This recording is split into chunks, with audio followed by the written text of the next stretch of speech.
ध्यान से पूर्व श्वासों की गति का नियंत्रण ध्यान में अत्यधिक स्तर पर सहायता करता है। इसमें कोई संदेह नहीं कि श्वासों की गति का प्रभाव मन की गति पर होता है और उसी प्रकार तदनुरूप मन की गति का प्रभाव श्वासों पर होता है। मन स्थिर है, आवेग में है, उसी अनुरूप श्वास की गति अटपटी, छोटी, तीव्र गति की हो सकती है। मन शांत है, श्वास की गति सहज, लंबी हो सकती है। इसलिए श्वासों का मन पर, मन का श्वासों पर प्रभाव होता है। ये सिद्धांत अपने अनुभव में बहुत जल्दी सिद्ध हो जाता है और ध्यान के लिए विशेष रूप से जिस किसी भी मन की अवस्था में हम पूर्व में होते हैं,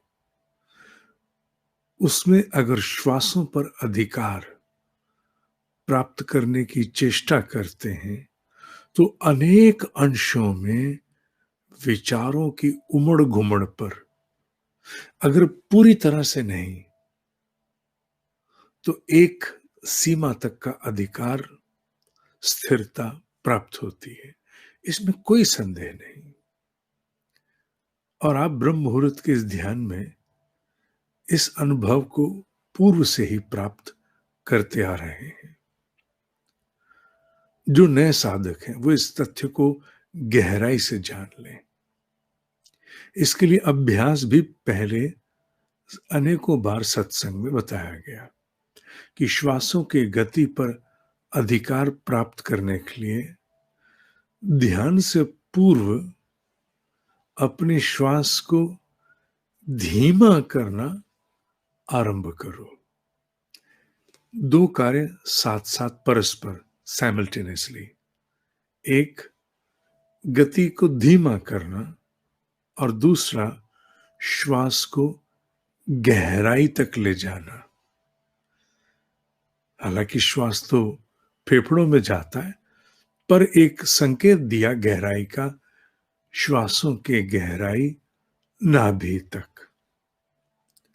श्वास की गति को धीरे करने के लिए बहुत छोटा सा एक विधि है जिसे अपनाकर कुछ दिनों में श्वास की गति पर अधिकार प्राप्त किया जा सकता है। एकाएक तो नहीं, एकाएक संभवतः व्यक्ति असफल हो, पर हाँ कुछ अभ्यास से इस पर सफलता प्राप्त करना सहज है। हथेली को लेना, उल्टा भाग ऊपर के होंठ के इस लकीर पर टिकाना है, यूं। अब जब श्वास छूट रही है उसकी गति को इतना नियंत्रित करो जिसे मैं कहता हूं अत्यंत धीमा धीमा धीमा। इतना धीमा करो अपने संकल्प से कि जो छूटती हुई श्वास है उसका आभास यहां नहीं होना चाहिए। इस क्षेत्र पर छूटती श्वास का अनुभव नहीं होना चाहिए। सामान्य तौर पर श्वास स्वर विज्ञान अपने आप में एक अनूठा विज्ञान है जिसमें बाहर गिरने वाली श्वास की लंबाई से ही अनेकों प्रकार के मनुष्य की आंतरिक अवस्थाओं का बोध प्राप्त किया जाता है। पर हमारा अभी केवल संबंध उस स्थिरता से है जिसे मन को प्रदान कर हमने ध्यान में अत्यधिक स्तरों पर शांत स्थिर हो सजगता प्राप्त करनी है। अतः हाथ यहां, छूटती हुई श्वास इतनी धीमी करो कि यहां स्पर्श हो ही नहीं। सामान्यतः जब आप श्वास छोड़ते हैं तो यहां तक, नीचे तक भी जा सकती है, पर उसे नियंत्रित करते करते ऐसे छोड़ना है कि नासिका से श्वास गई बाहर, पर यहां तक पहुंची नहीं, उससे पूर्व ही हवा में, वातावरण में मिल गई। जब ये अधिकार प्राप्त करना हम आरंभ करते हैं तो बहुत बड़े अंशों में ये श्वासों की गति मन की गति पर प्रभाव डालती है। ये मन एक ताल के साथ चलता है, विद रिदम, और इसे श्वासों की गति का रिदम, ये दोनों आपस में अन्योन्याश्रित, एंटेंगल्ड हैं, गुथे हुए हैं। मन पर सीधे अधिकार प्राप्त करना सहज है? नहीं, नहीं। पर श्वासों के माध्यम से अनेक अंशों तक, पूरा नहीं, अनेक अंशों तक अधिकार प्राप्त होता है। कम से कम अस्थिरता का जो भाग है उस पर अधिकार होता है। इसमें तुम्हें एक कठिनाई होगी आरंभ में, जब तुम श्वास की गति धीमा धीमा, इतना धीमा कि यहां छुए भी नहीं। सामान्यतः तो छूती है, पर बहुत धीमा किया, नहीं छुई। कठिनाई क्या है कि श्वास की गति पर अधिकार प्राप्त करते करते श्वास जब तक छूट रहा हो, पूरा ना छूटा हो, भीतर से एक कुलबुलाहट होती है जल्दी से दूसरा श्वास भरने की। ऐसे में वो पूरी क्रिया पूरा कर पाना कठिन होता है, अधूरे में ही श्वास पुनः खींचनी, भरनी पड़ती है। कोई बात नहीं, ये आरंभ में होगा। आरंभ में इसलिए होगा क्योंकि अभ्यास नहीं है। संकल्प का प्रभाव शरीर पर आने में समय लगता है। शरीर अज्ञ है, अनजान है, पर इस अनजान को साधा जा सकता है। ये साध लिया जाए, प्रोग्राम कर दो, फिर ये वही करेगा जो तुम कराना चाहते हो। इसलिए श्वासों की गति पर अधिकार प्राप्त करते समय तुम्हें इस कठिनाई से आरंभ में कुछ दिन सामना करना पड़ेगा। हो सकता है ना भी करना पड़े, पर धीरे धीरे तुम देखोगे कि श्वास की गति बहुत धीमी हो गई कि छूटने वाली श्वास यहां स्पर्श ही नहीं कर रही, पता ही नहीं चल रहा, और वो जो हड़बड़ाहट में श्वास भरनी पड़ती है अगली, वो भी समाप्त हो गया। और तीसरा क्या अनुभव करोगे कि इसके प्रभाव से मन धीरे धीरे धीरे स्थिर हो। पूरी तरह नहीं, मैंने पहले कहा, पर विचारों पर अनेक अंशों में अधिकार और नियंत्रण प्राप्त होना आरंभ हो जाता है। ये कोई छोटी बात है?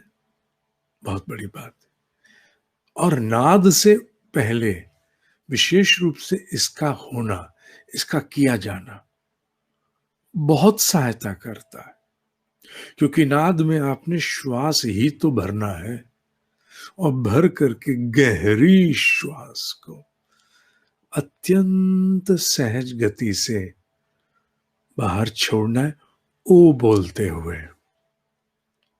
ऐसे में एक तो ओंकार की अवधि स्वतः ही लंबी हो जाएगी।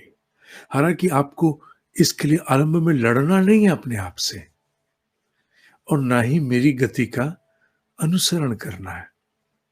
स्वतंत्र चलो, अपनी गति से अपने आप को विकसित होने दो।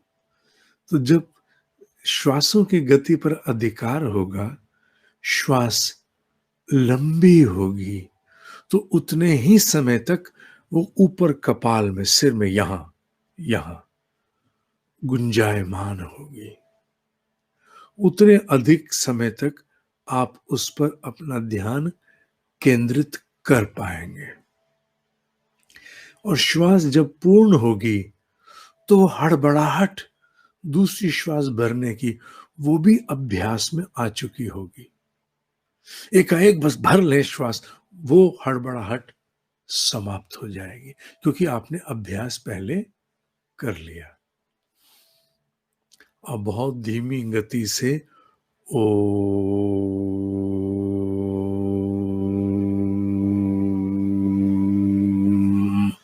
बोलोगे, यहां उसको अनुभव करोगे, सुनोगे।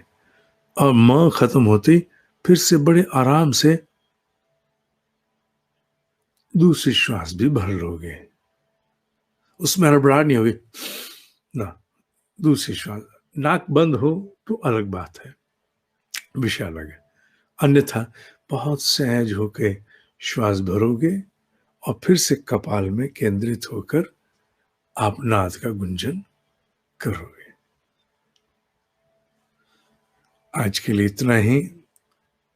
ईशा उपनिषद पर जो लिंक भेजकर मैंने सबसे याचना की है कि मुझे आप कृपया करके बताएं समय, उसमें अभी तक लगभग आज प्रातः देखा 650 लोगों ने बताया है।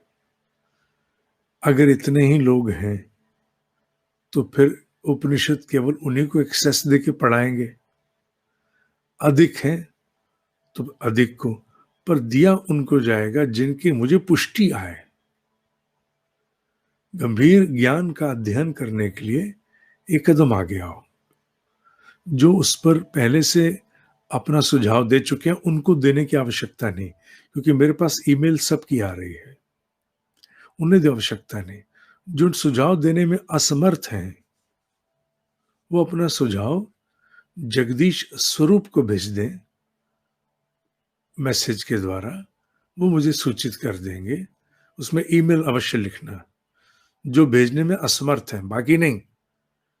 उसके मोबाइल पे फ्लड मत कर देना खाम खा में मैसेज और ईमेल से। जगदीश स्वरूप का नंबर आपको मैं मेल से भेज दूंगा। अतः केवल वो जो नहीं लिंक पे क्लिक कर पाए बस वही लोग, दूसरे नहीं करेंगे। अन्यथा जितने लोगों का सुझाव आएगा उसके अनुरूप ही ईशा उपनिषद उनको पढ़ाया जाएगा। अभी तक 58.8% लोगों ने सायकाल माने रात्रि काल में पढ़ाने के लिए निवेदन दिया है। 41.2% लोगों ने प्रातः का कहा है। तो अभी तक की स्थिति यह है। बस मैं केवल 1-2 दिन और प्रतीक्षा करूंगा, उसके उपरांत जिनके सुझाव आ गए उन लोगों को फिर उपनिषद का एक्सेस दिया जाएगा। प्राणाकर्षण की पुस्तक अभी नहीं आएगी, मैंने पहले ही बता दिया। अभी आप उसके मेंटरिंग सेशन का भाग बनने जा रहे हैं जो लोग आवेदन दे रहे हैं। प्राणाकर्षण की दूसरी कक्षा रविवार को प्रस्तावित है। समय मॉनिटरिंग कार्यक्रम के साधकों को ईमेल से बताया जाएगा। प्राणाकर्षण की जो दूसरी कक्षा है उसमें सभी लोग आएंगे, पर जो 5 मेंटरिंग सेशन है जिसके लिए 50-50 लोगों के बैच बनाए जा रहे हैं, उसकी बात मैं कर रहा हूं। वो केवल उन्हीं तक सीमित रहेगा जो उसका भाग बन रहे हैं। और पुस्तक अभी नहीं आएगी, इसलिए बार बार मत पूछना। मैंने पहले ही आरंभ में भी बता दिया था। आपके सेशन आरंभ होंगे उसके बाद आएगी, पर मुझे पहले लेना होता है सब कि बैच कैसे बने, किस किस के बैच बने और कितने बैच बने, उन बैच का शेड्यूल प्लान करना है। आज के लिए इतना ही। ओम ही सत्य है, ओम ही सत्य है, ओम ही सत्य है।